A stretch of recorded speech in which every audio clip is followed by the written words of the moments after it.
Imagine purchasing a book and opening it only to find the pages were out of order, the text was in hard to read places, and the story rambled on in no particular direction. Well, that's exactly the same as a badly composed image. Composition. Everybody's heard of it. What is it? Composition is about arranging elements in a scene in a pleasing and easy to read manner. When done correctly, it guides the viewer to what's important and is overall resulting in a more pleasing and aesthetic looking image.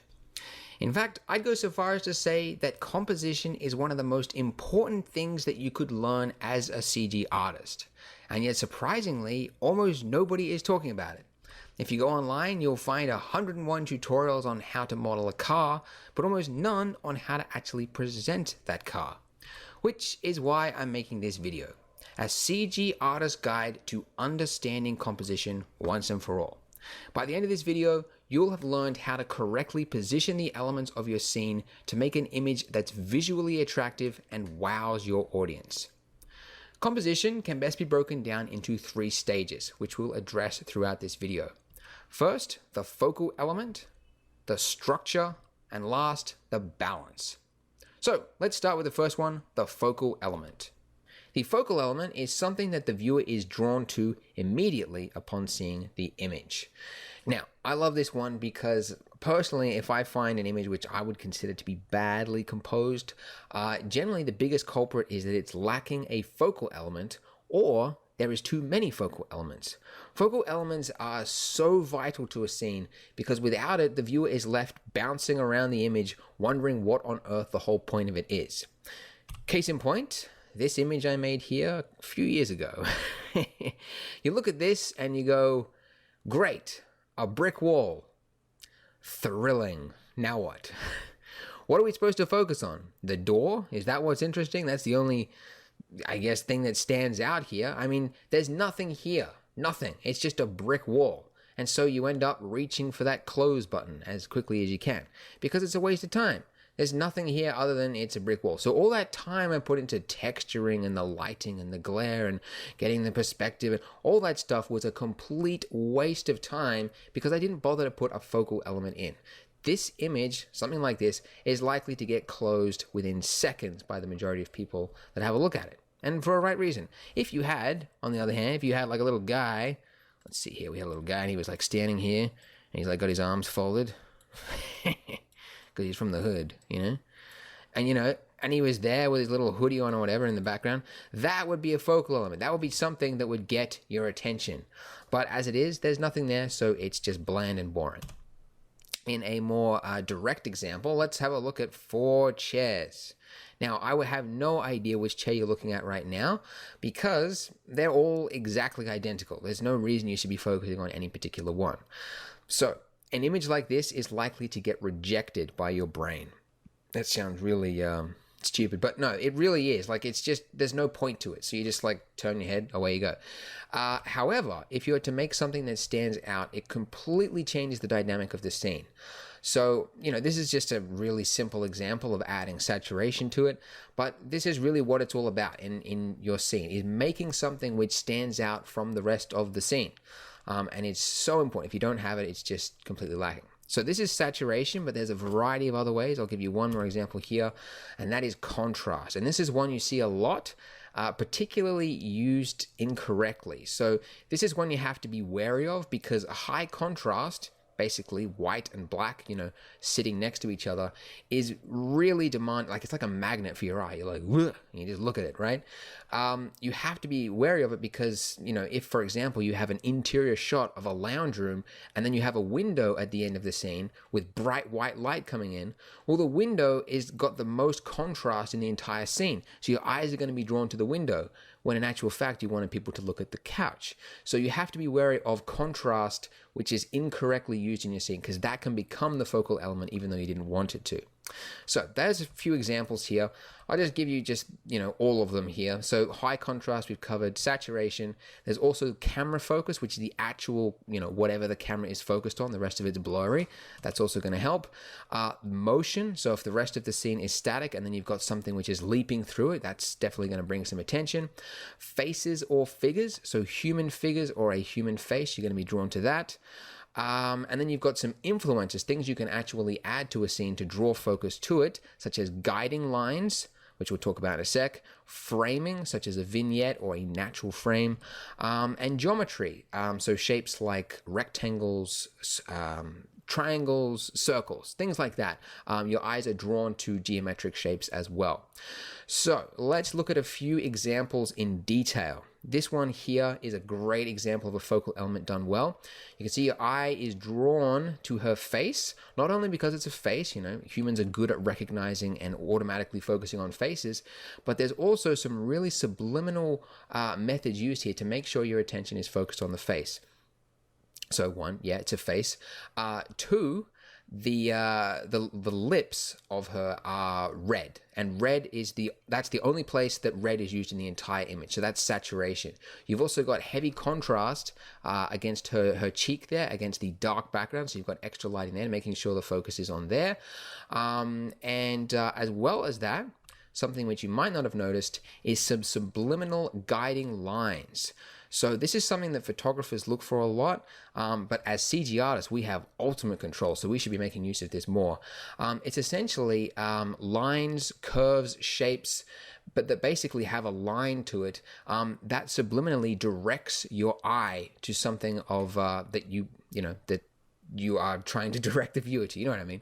So in this case, this artist has used this flowing floral sort of circle, around to subtly guide your attention to her face.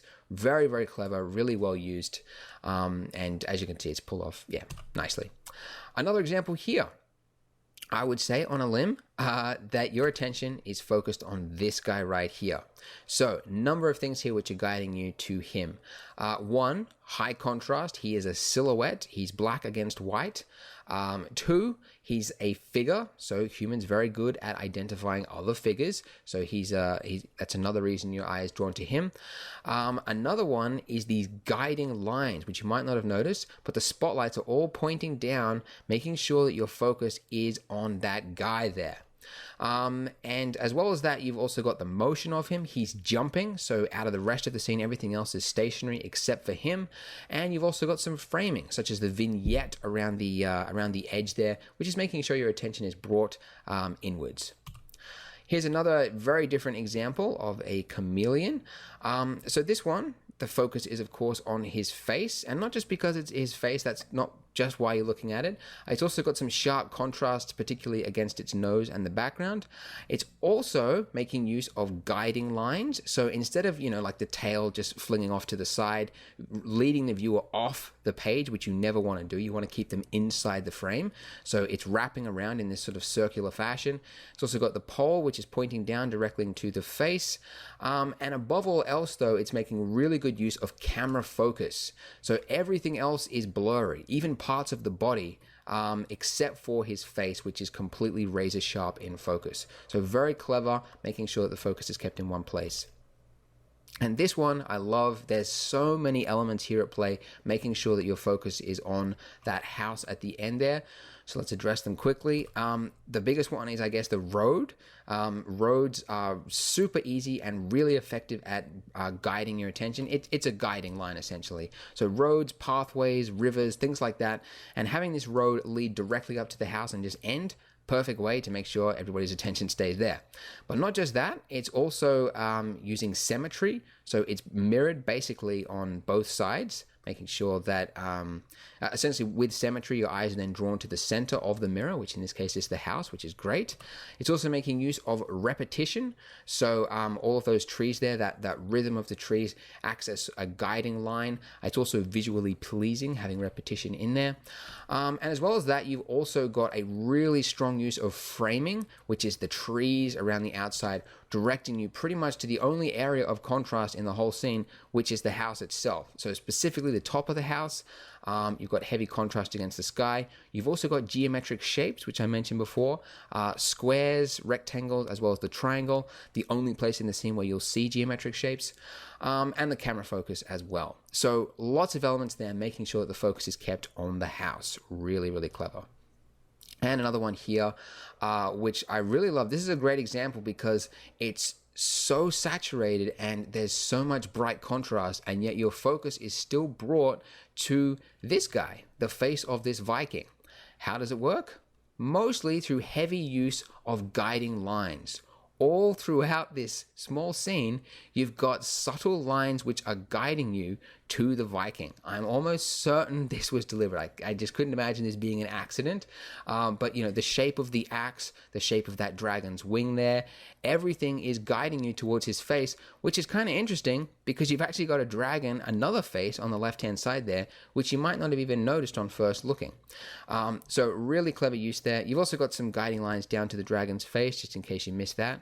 And also a clever use, you'll notice that just around here, you've got the bone, which is sticking up, and a tree in the background there, making sure that your eyes don't accidentally lead off down the edge of the page. So you've got something to stop it, which is really clever as well. Here is an example of a focal element done badly. This is a scene I did, I'm hoping, over a year ago. This is a great example of when it doesn't work, because you've essentially now got two elements which are fighting for your attention at the same time. We've got this this spaceship here which is zooming towards the camera, so there's a bit of motion there, bright contrast, everything like that. But as well as that, you've got the Earth, which is completely in focus. It's heavily saturated, it's got a lot of contrast due to the texture, and it's familiar to us, so we're drawn to that as well. So two elements equally important, both fighting for your attention. You're not sure which one is which, so it's irritating to look at. An image like this just isn't pleasing. It's just not fun. So this is an example of how it can fail. So make sure you have just one focal element, and that will result in a much more visually pleasing image.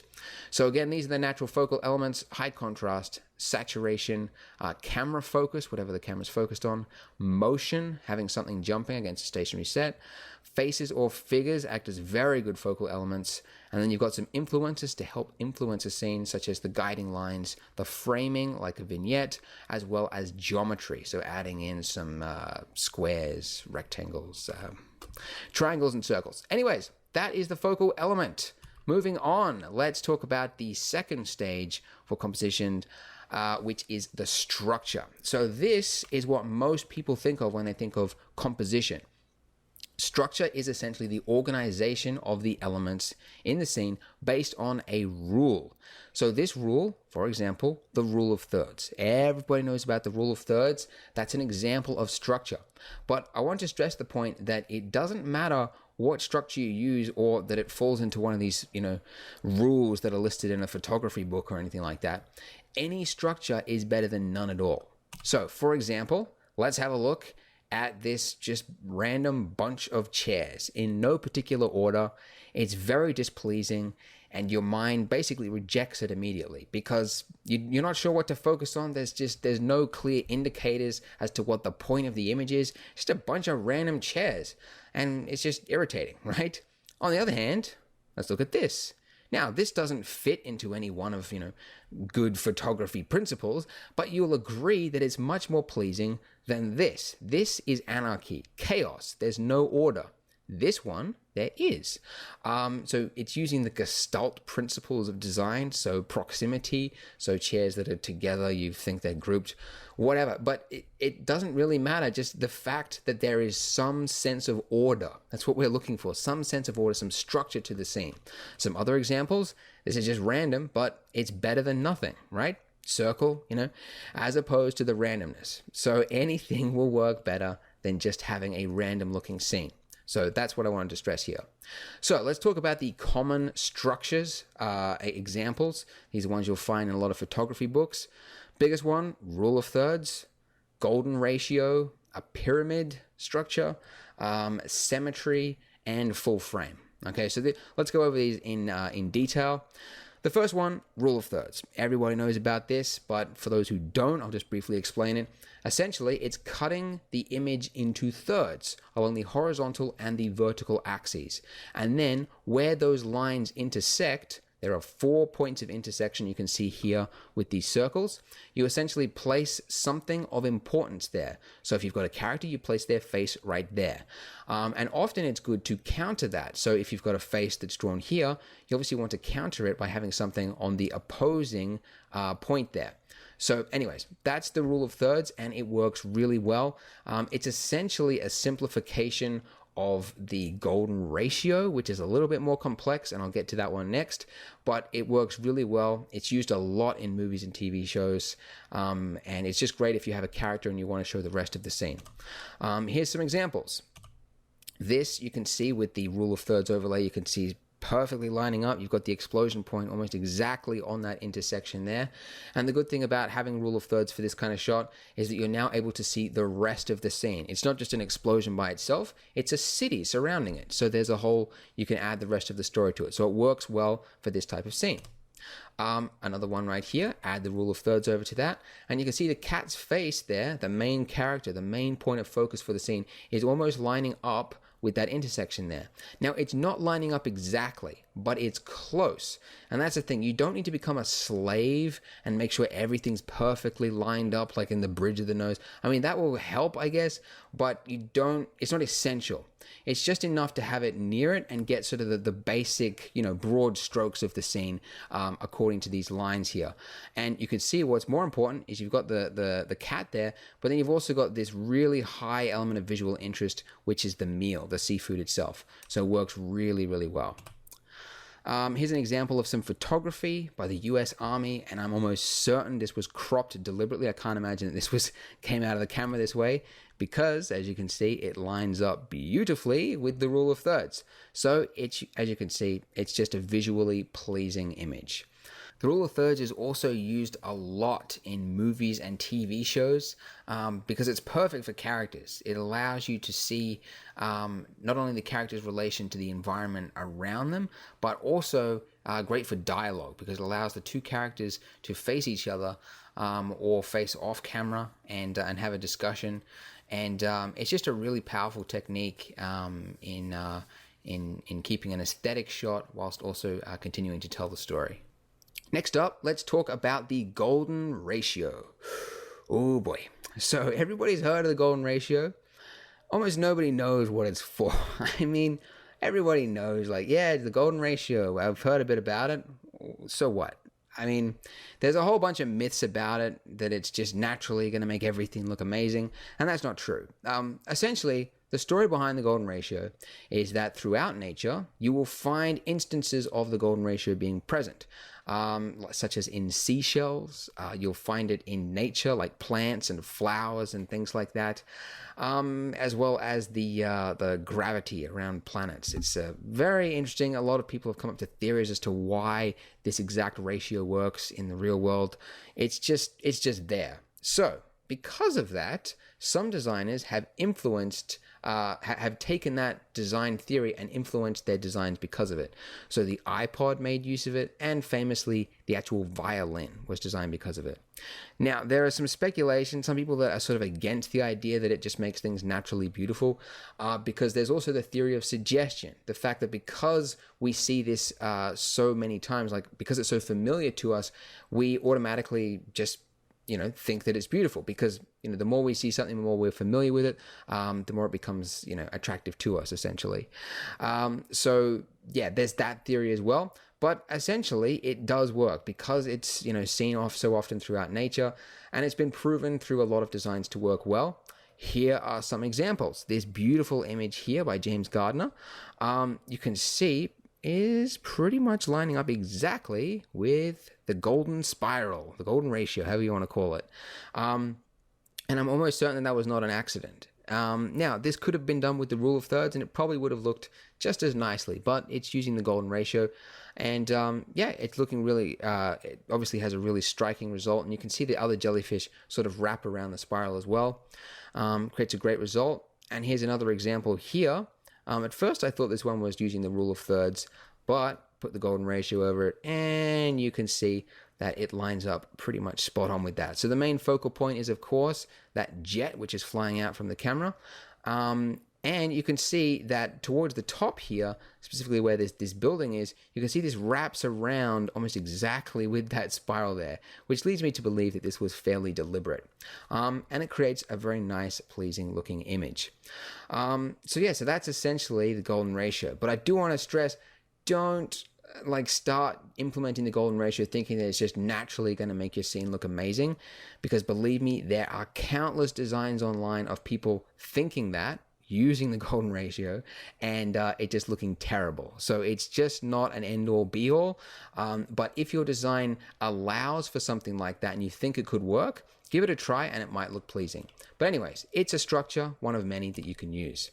Another one is the pyramid composition. This is one that not many people, I guess, talk about, but it's very effective, especially for things like characters. It allows you essentially to create a striking figure. So it's used a lot, for characters, and like in comic books, you'd have Superman standing above the camera and it getting smaller towards the top, making it look sort of like a towering looking appearance. So it works really well for single subjects such as characters, but it also works well, you can use it in wider scenes as well. It's a little bit more difficult, but it can come across there as well. And another one we'll talk about is symmetry. So this is mirroring something along the horizontal or vertical axes. Very simple, easy to come across. You'll see this a lot in architecture, particularly for buildings such as mosques, churches, and government buildings, because having symmetry results in what looks like a powerful, important, as well as a calming looking building. So that's what symmetry does, and that's why it's used so much for churches, mosques, and parliament buildings. So that's an example here, the Taj Mahal, obviously mirrored along the left and right. I tried to use it here for a spaceship scene. I'm not sure if that works. Trying to make it look calming. And then we've got one here going vertically. So this works really well for reflections, and it creates a really striking, pleasing looking image. And finally, the last one is full frame. This one is so basic, you almost don't need an explanation for it. You have a single subject, just zoom in right on that subject. You can leave a bit of space around it, or you can just have it zoomed in like that. That's called full frame. No other composition or element, because it's just one single thing. You don't need to confuse things by putting rule of thirds or any of that stuff in there. It's just full frame. That's it. All right, so that is structure, having a deliberate organization of elements. Any structure, doesn't matter which, just provided there is, something that the viewer can, orient themselves to. Rule of thirds, golden ratio, pyramid, symmetry, full frame. Those are 5 you can try out. If you're just starting out, I'd recommend rule of thirds, because that's really one that is just tried, true, proven, works really well. So give that a go. Last of all, we'll talk about the balance. The balance of the image is all about ensuring that the visual weight of the image is evenly displaced, making sure that you don't have something that's so heavy on the left-hand side or up top or whatever. So, as an example, this is a very unbalanced scene, okay? We've got this, very dark, contrasted chair on the right-hand side there, and nothing on the left-hand side. So if this image had weight to it, and it was, sitting on a scale, it would be leaning to the right-hand side. So just like a real, where real weight is involved, if you can imagine that there's a line down the center here, it's essentially like that becomes the fulcrum. So you need to have something to balance that out. And the smaller it is, then the further you pull it out to. But in any case, we've now just got one giant object here on the right-hand side, way too heavy, and nothing on the left-hand side. So you wouldn't want to have this sort of orientation in your image, but if you did, you need to balance it by putting something like a little chair on the left-hand side there. And now that becomes a balanced composition. You wouldn't do that though, you just focus entirely on the chair and crop it right down. But if you were to go with this exact, proportions, this is what you'd have to do. So that's essentially balance in a nutshell. It's ensuring that the weight is balanced. So visual weight, when we talk about visual weight, we're essentially talking about the things we mentioned with the focal elements. So we've got size, high contrasting elements, the saturation, that adds more visual weight to things. Faces, that's a huge point of visual weight. It's just so striking, your eyes are like drawn to it, as well as figures, body figures as well. So all these things add lots of weight to an image, so you then need to balance that out. Here's an example of an unbalanced image. I completed this image a year or two ago, I think. I'm hoping it was longer, but it's unbalanced. Your attention is drawn right over here to this building where there's this bright light, so much bright contrast over here, as well as a figure which adds to it as well, and then not much on the right hand side. Now you might think, oh, we've got some things here, we've got some boxes and whatever, but it's not as bright. So a great way to check if it's balanced, just going based off the values of light in your image, is to turn up the contrast. And when you do that, you can see that it's you've got this big bright patch on the left-hand side there. And if you also turn up the blurriness value, you can see very clearly that it's very, very, very unbalanced.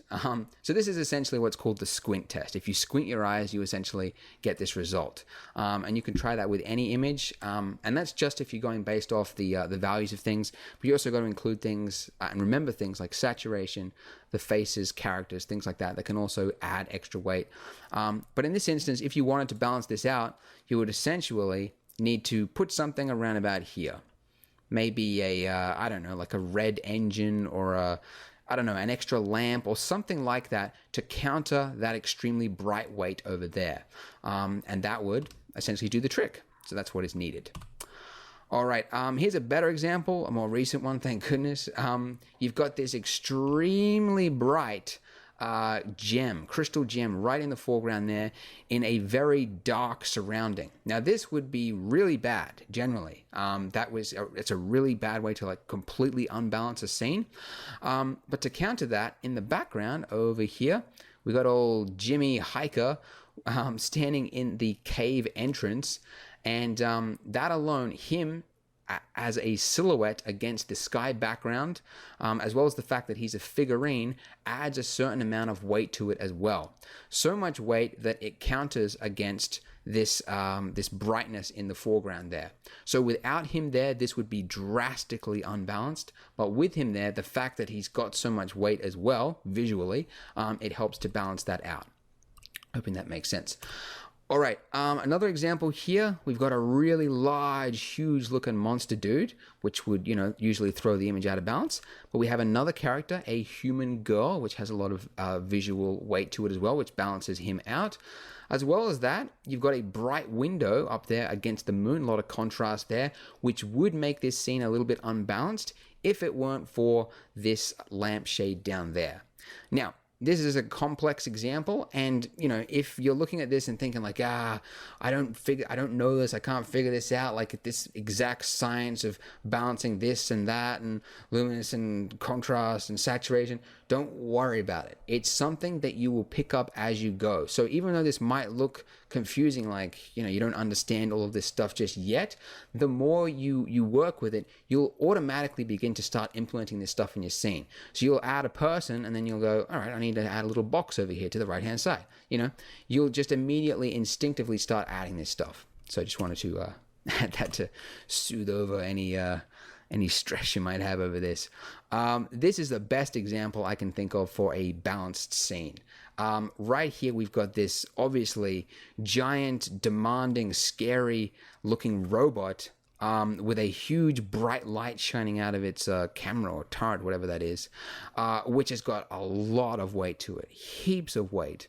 However, on the left-hand side here, we've got a little boy. The fact that he's human, he's a figurine, as humans, we're instinctively, drawn to figurines. So he has a lot of weight as well. Even though he's not bright and contrasty as the robot is, he is a silhouette, so there's contrast there, and he's a clear figure. So he really acts as a really great balancing point for that giant robot there. As well as that, we've got this huge overpass over the top there, which would act to unbalance this if it weren't for this cleverly placed shadow across the ground there.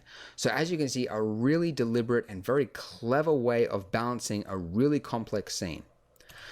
And that is balance. So just to go over it again, the visual weight of an image includes the size of the object, the contrast of the object, saturation, if it's a face or a figure, that has even more visual weight. So all of those things have high visual weight, and that's something that you want to try to balance out throughout your scene. But that's it. That's the pyramid of composition. So to go over it again very briefly, it's a focal element, one clear element of interest in your image, absolutely necessary. If you're lacking that, it's a surefire way to basically destroy all of the effort that you went to in making the image in the first place. Number two, the structure, arranging the scene according to a rule, like the rule of thirds, the pyramid, various different ways. Just make sure it has some specific organization to it, and then balance, keeping the scene balanced as we just discussed. So that's it. I hope that helped to demystify the topic of composition for you. If you like the video, give it a thumbs up and click subscribe if you'd like to see more. If you're interested in seeing some more theory videos, I got this video here on the left on understanding lighting, and then I got this video here on the right on understanding colors. So that's it from me, guys. Thanks very much for watching. Bye.